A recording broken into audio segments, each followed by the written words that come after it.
slop. Actual slop is what you're going to get all weekend. That's what this SummerSlam is. WWE SummerSlam 2026 is slop, is what you're getting. This looks like a car crash. And maybe a fun one. But this thing has been cursed. And not even the fun Danhausen thing, which we'll get to that. But this just all but confirms. I should have gotten out at 40. I should have gotten out of this a while ago. But here I stand doing a prediction for this slop hold. AEW puts on a better show by simply existing. Well, let's pop the cork if I'm going to deal with this card.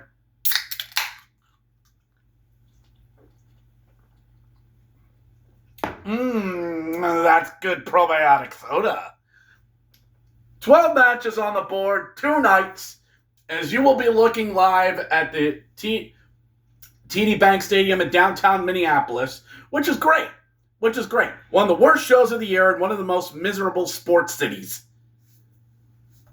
Don't even get me started about the whole ticket shite. Let's just get into it. Night 1 we go as LA Knight versus Solo Sikoa and Royce Keys versus the Bloodline.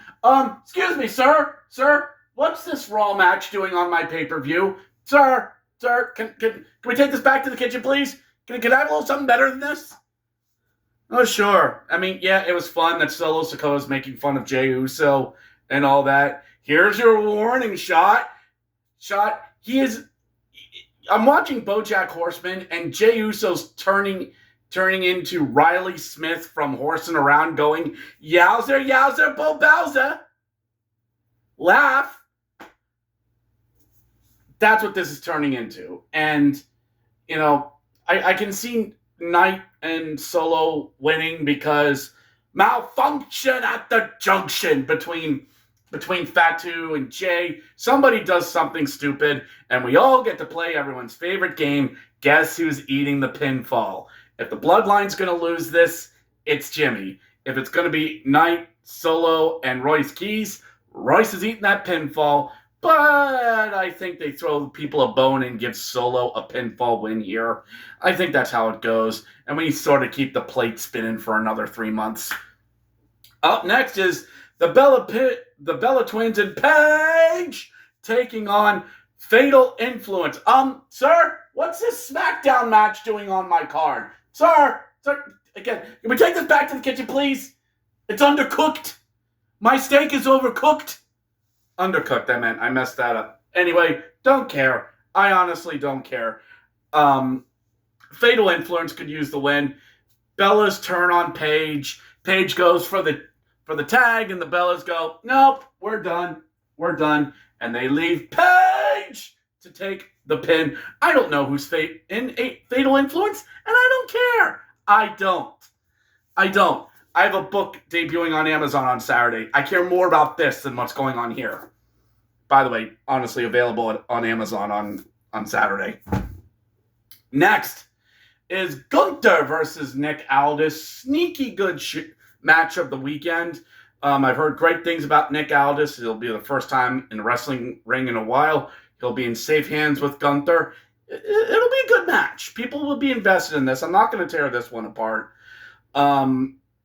I think Gunther probably wins, but these two have a quality, good 15-minute match, which after getting 2 horrible appetizers where there's no lamb sauce, this will be a beautiful bit of steamy bread and a nice soup. Delightful. Mwah! Next is, let's see here. All right, Liv Morgan versus Io Sky. Io Sky's been reduced to the mentality of an 8-year-old, going, "I have a crown. I'm queen of the ring. I'm going to Chuck E. Cheese after this." This is what Io Sky's reduced to. This. 2 years ago, when I saw her at 40, she was a frickin' smooth as butter Joshi wrestler. Now she just points to her head. God. Kanna's watching this and crying. Liv Morgan wins. She hasn't defended her title. 0 title defenses in 100 days. Who cares? Judgment Day stuff. She has her music video. We're waiting for Stephanie Valkyrie to heal, even though we got a bunch of other women you could call up. Doesn't just have to be these two. I gotta save the rage for other parts of this. Liv Morgan wins. Up next is Oba Femi versus Brock Lesnar at Hell in a Cell. This will probably open up the night because this ain't main eventing. And, Oba won King of the Ring. And that means he gets a title shot. Which also means he should be facing Roman. He should be. Could have been facing Punk. But no. We got to have him face Brock Lesnar again, which was going to happen. But we could have just have him double dipped. First match on Saturday, last match on Sunday, and weave a storyline throughout the 2 nights. But no, that would involve the WWE being freaking creative. No, Oba says, I can get a title shot whenever I want, but Brock is once in a lifetime. So I'm just going to do that. Why? If I wrote that in my book here, and a beta reader read this, I would get feedback saying this makes no sense. Rewrite it. Stupid. Dumb. And congrats to Oba. In all honesty, he's having a great few months. But the WWE's terrible at booking, and they don't care. In the words of the late Michael Jackson, they don't care about us. I'm sure he'll have a great match with Brock. 20 minutes. Tear the cell down. And Brock will pass the torch to him. But oh wait, we did the retirement stuff at WrestleMania. So that whole moment will not have the emotion that WrestleMania had. This could have been so much better and handled so much better. Oba wins. 22-minute match. Brock is done. Says goodbye.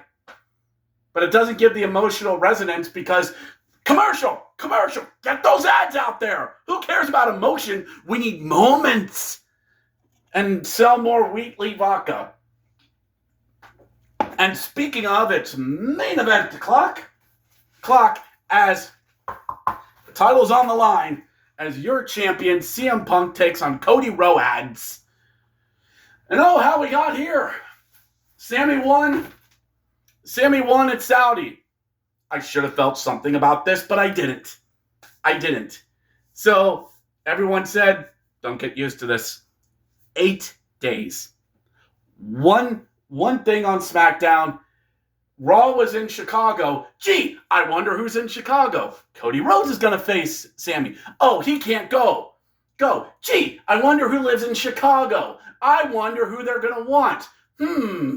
Would that be a CM Punk who just shows up and gets a random title match and just will go in and win the whole thing? Yep, that's exactly what happened. Now, Punk's your champion. Cody says, I want a title shot. And Punk goes, okay, here's where we are. So,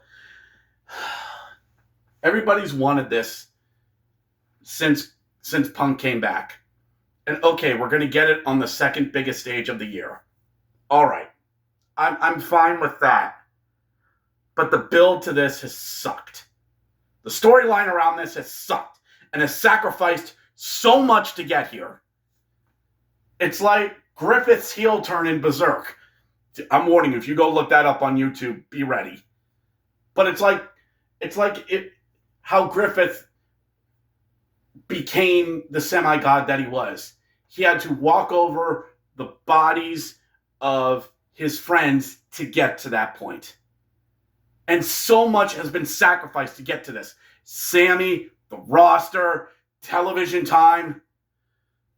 I mean, this is main event on night one for a reason.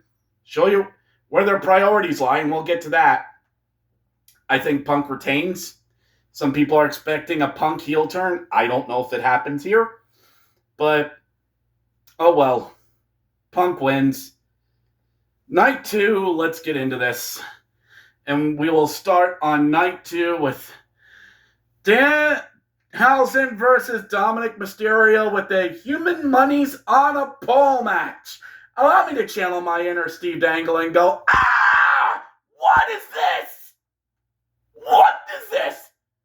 Somewhere Vince Russo's going, you see, bro, it happens in wrestling, bro. I don't have to be there to do a pole match, bro. You see, it happens without me, bro.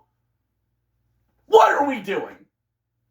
And congratulations to Danhausen, and yes, it's a term that's overused, a generational run, which is what he is on, but at what cost?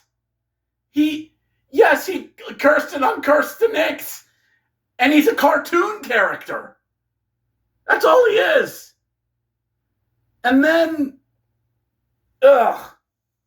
Saturday night's main event was a freaking victory lap for WWE and ESPN and the Knicks. Because here's what's going to happen. Dom's going to grab the briefcase. He's going to open it up and it'll explode in his face like Wile E. Coyote or Yosemite Sam. Why don't we go that route? Why not just have Dominic go, ooh, frackin'. That's what we're one step away from. Danhausen will win, because then he'll go underneath the ring, or one of the mini-Hausens will hand him the bag with the real monies in it, and he'll go, oh, I have the monies. Danhausen wins, and the ref will go, he has the money, he wins.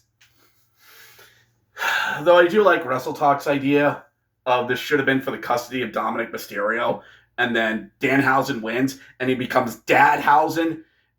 And hearing that, I just envisioned Danhausen with glasses, a pipe, slacks, and a blazer on, like a 1950s dad going to Dominic and go, I do not approve of your lifestyle, son. It's my fake pipe. Kids these days grow up so fast.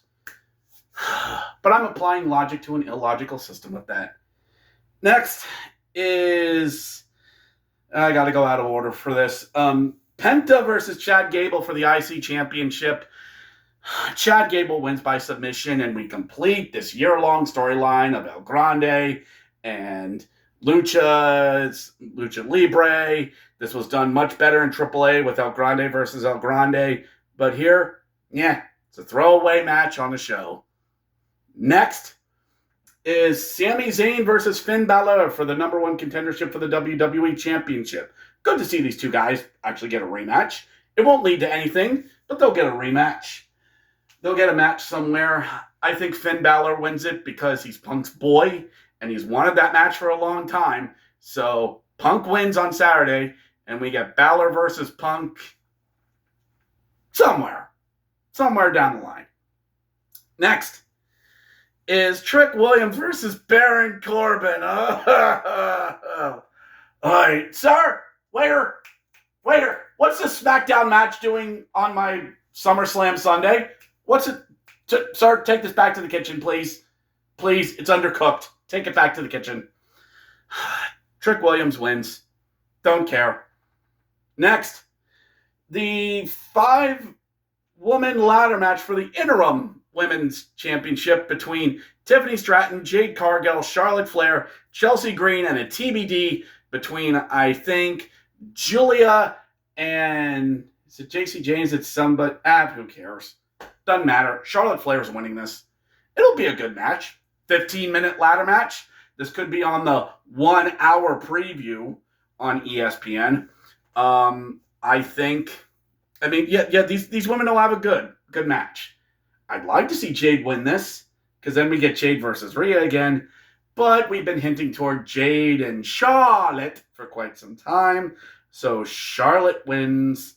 And we'll get that Charlotte and Rhea thing. Next. It's main event o'clock, everyone, for the big gold belt that Roman made famous as Roman Reigns takes on Seth Rollins. And first off, ESPN, shut up. This is not for the future of the WWE. These two men are in the back end of their career. Because this should have been Brock versus, this should have been Oba versus Roman. It's exactly what this should have been. But no, Oba goes somewhere else, and out Seth goes, I want a title shot because you never beat me, Roman. We're old, Roman. We're not going to have much time together, so one more time. Let's never mind all the people Seth are keeping down because this match has to happen. And Roman says, I have to beat you for my family. I must beat you. And there we have it. And ESPN, again, pumps us up as the legacy is on the line. Oh, shut up. I'll agree with Ollie Davis on Wrestle Talk. There is at some point during the match where Seth's going to be like, oh, I've fallen. Oh, my back is so vulnerable. I'm lying here like when you betrayed me, Roman. Do it, Roman. That's what's going to happen. You're going to have that moment. And then Roman, bam, is going to hit him, much like WrestleMania 40. He's going to do it, and then he's going to pin Seth. These two, they're capable of having a great match. And I bet you Seth comes out to the Shield theme just to F with Roman and everyone else. Or I've seen the fun bit that Solo comes out to the Shield music, that the match is happening. Late in the match, and we hear the Shield music come up, and for a moment, everyone goes, oh, Moxley? I was there at 40 when we had that moment, when we honestly thought for a second that Jon Moxley was there. But that's not going to happen. It's never going to happen. Roman wins. There's no reason to put the belt on Seth. And here's what'll happen. This is my hack theory.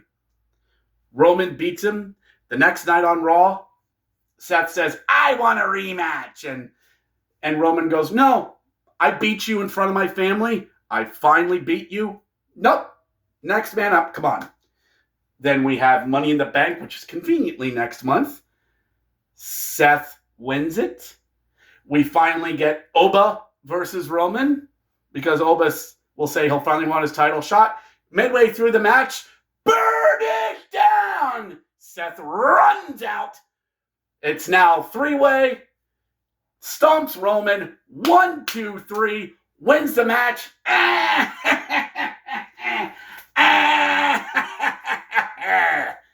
With Michael Cole on commentary going, it's the sequel. It's the heist of the century too. The heist of the sequel. We've all witnessed the sequel. And then Seth's the champion. And then I don't know. They run it back at Survivor Series? I don't know. Who knows? That's my hack theory. But overall, this will be slop. People will bitch. Or people will cheer. Who cares? But like I said, in the words of the late Michael Jackson, they don't care about you. They already have your money. You have your little YouTube channel. And they love it because you're just putting out more and more of their product. Because what are you going to do? Cancel Netflix? No. Stop watching the stupid live-action Avatar and all the baking shows? No. You're going to cancel ESPN Plus? Don't think so. Football starts up next month. So, they have your money. Just shut up and consume the product. See you Saturday night.